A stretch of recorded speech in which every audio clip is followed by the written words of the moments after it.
Estamos aquí con el doctor Cornejo, Lucio Cornejo, que nos va a hacer un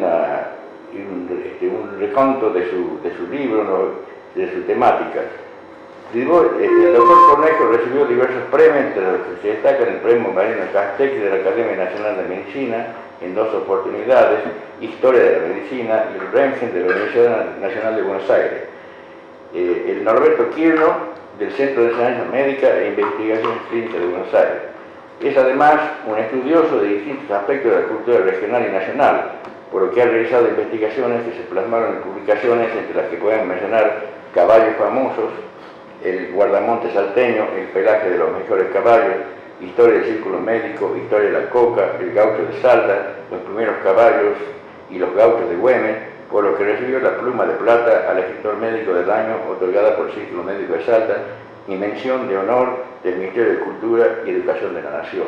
Como vemos, las prendas que tiene el doctor Cornejo son múltiples, entonces quedamos con él para que nos ilustre sobre la temática de su libro.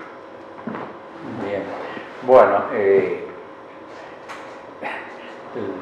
resulta difícil explicar después de una presentación así, todo el mundo esperará algo extraordinario, pero realmente esta obra que se presenta ahora, denominada La magia de Salta, requiere una mínima expresión cómo nace la idea. Siempre, a través de los largos años de mi vida, me llamó la atención una circunstancia, y era la siguiente: la mayoría de los salteños, en algún momento de su vida que transcurría fuera de la provincia, sentían una especie de desazón, un malestar que solo concluía cuando tarde o temprano, pero inexorablemente en algún momento de su vida, sentían el imperioso deseo de volver al terruño. Entonces siempre pensé que eso era, digamos, alguna peculiaridad, pero no encontraba una explicación por qué. Y personalmente me pasó lo mismo. Después de 10 años durante la vida de estudios universitario y preuniversitario, empecé a sentir ese mismo deseo, y que solo muchos años después de estar en Salta pude comprender cuál era el motivo, o por lo menos aproximarme, y era una especie de enfermedad no catalogada, que quizás el término más propio era nostalgia, que dentro de la medicina no está definido, digamos, que sea una enfermedad, sino simplemente un sentimiento. Entonces me puse de vivir y de cuál era el motivo que creaba esta nostalgia. Y después de muchos años de recorrer la provincia, hablar con la gente, ver sus paisajes, conocer su historia, me di cuenta que en Salta, además de los hechos históricos que realmente son gloriosos y nos llenan de orgullo como salteños, había algo más sutil, más espiritual. Entonces empecé a pensar que realmente existía una magia, lo que sería la magia de Salta, como existirá en cualquier otro lugar del país o del mundo, pero acá quería focalizarme en nuestra provincia.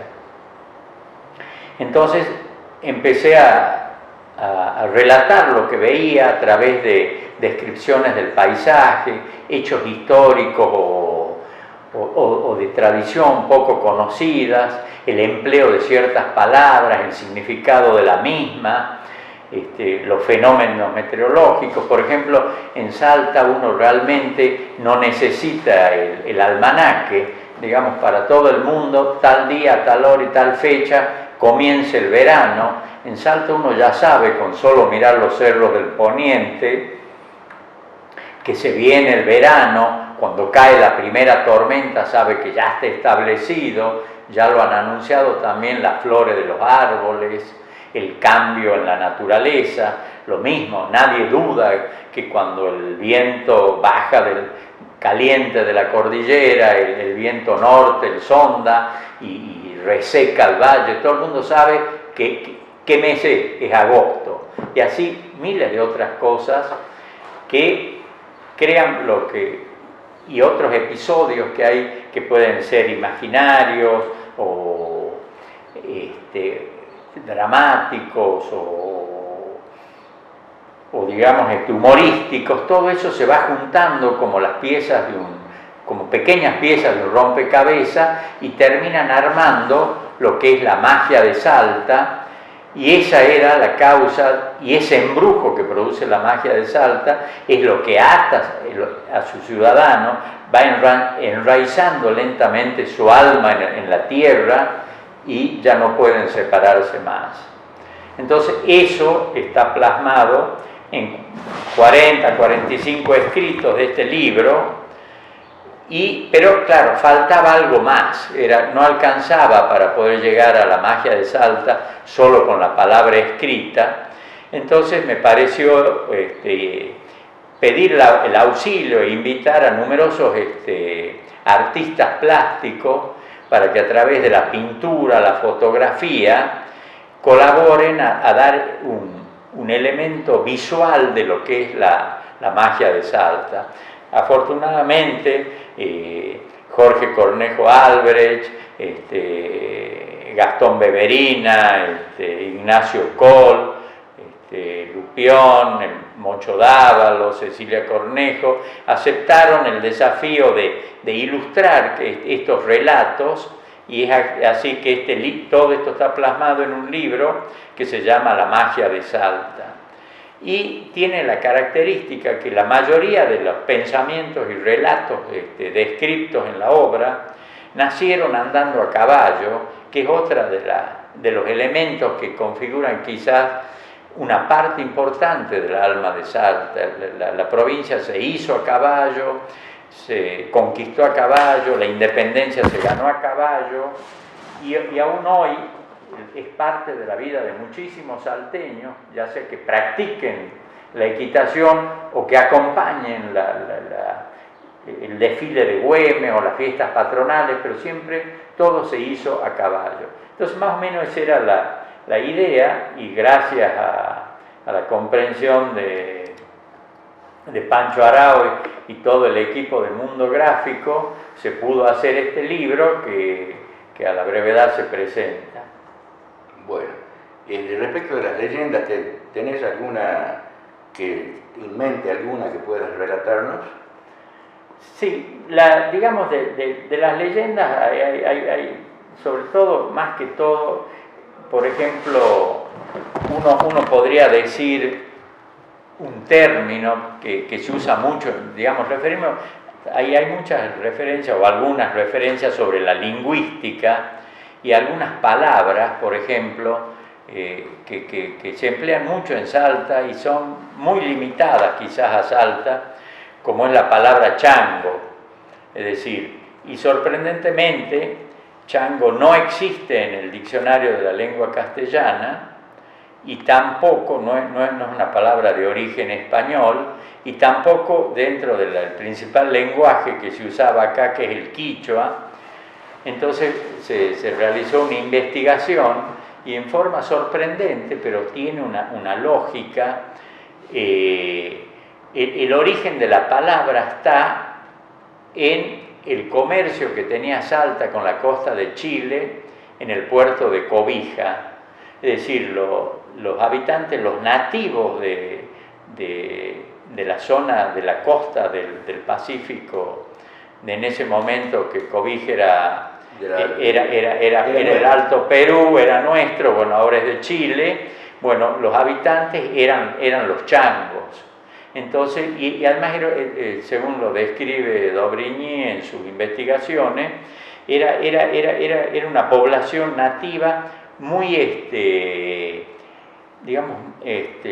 muy afectuosa y muy servicial, y que se preocupaban por atender a la gente, y entonces era frecuente que cuando llegaban, porque el comercio se hacía en mula, pero al llegar a Cobija, las grandes arrias de mula para transportar todo lo que se había desembarcado de los navíos, tenía que hacerse muy rápido porque no había pasto en el desierto para alimentar las mulas.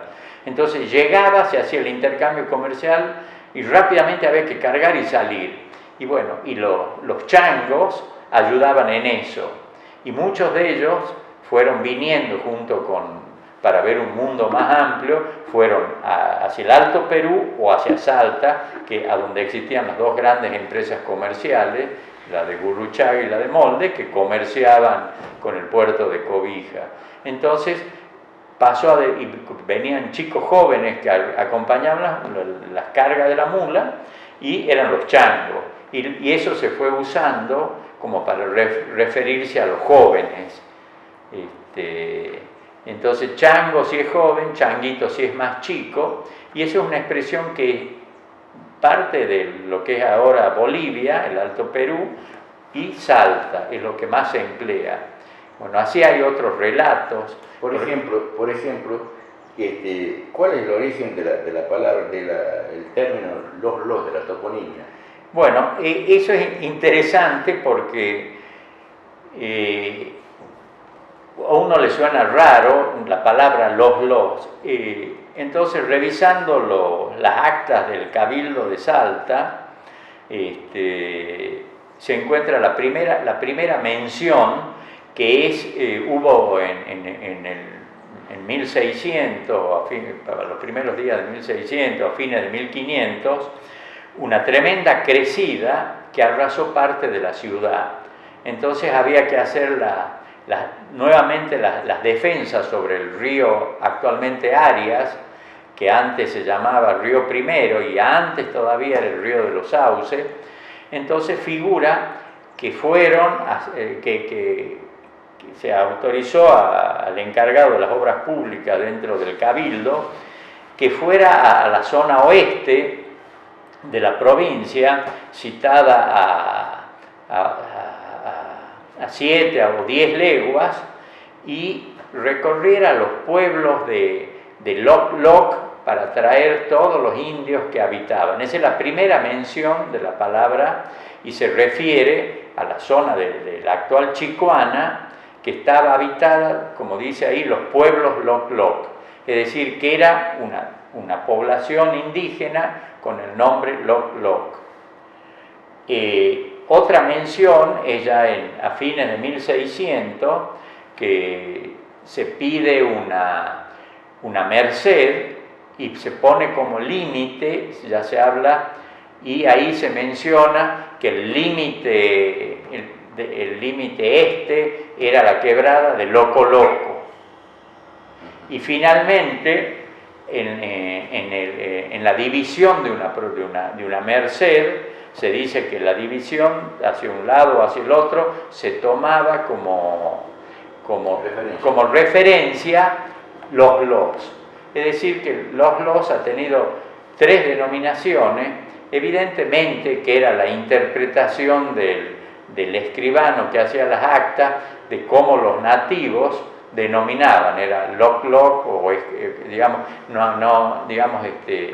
nadie conocía mucho, así que no se sabe si es de origen cacán, quichua no es, probablemente sea de origen cacán, que era el idioma previo que haya desaparecido, y prácticamente en esa época no se usaba, pero en eso sería el origen. Y bueno, Pipo, ¿qué podrías vos decirnos acerca del último tigrero?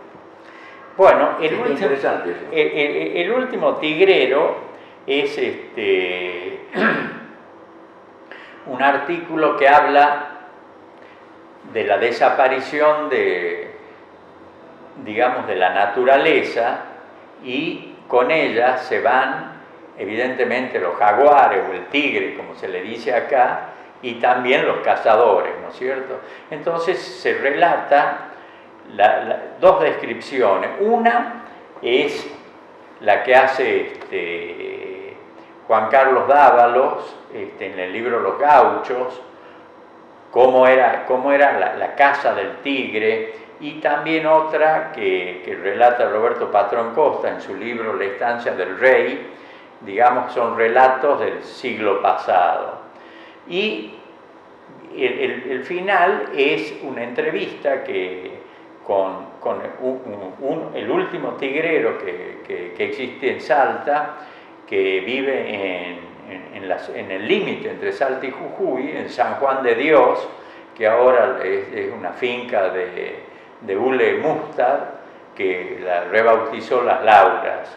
Entonces ahí él relata cómo cazó el primer tigre, y notablemente lo hace acompañado de un hermano, y el hermano, los perros habían acorralado en un recodo del río contra una barranca al jaguar, al tigre como le decimos acá, y el hermano le indica que se acerque. Yo me imagino el coraje que habrá que tener, que agarre una piedra, le señala qué piedra, y entre los dos le tiran una piedra, lo atontan al tigre, inmediatamente da un salto y lo mata con el puñal. Los relatos de Juan Carlos Dávalos y de Roberto Patrón Costa son interesantes porque, claro, uno pensaría qué barbaridad, cómo se matan estos animales, pero del relato de Juan Carlos Dávalos y Roberto Patrón surge una cosa. Uno, la leyenda que solo se podía cazar en la vida de los que vivían en la zona 12 tigres, porque al intentar matar el 12º tigre, el tigre lo mataba al cazador. Es decir, que había una limitante.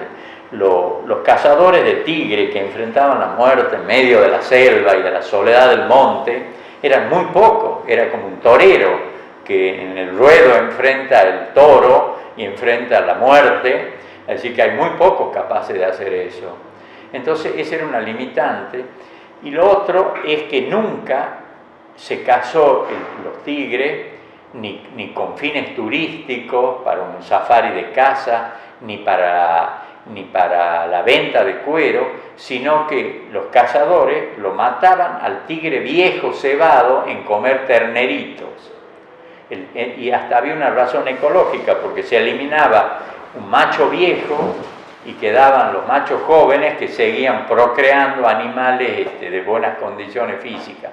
Y la desaparición de los tigres no tiene nada que ver con los tigreros, sino con lo que se va arrasando la selva en pos del progreso y alimentar una población cada vez mayor.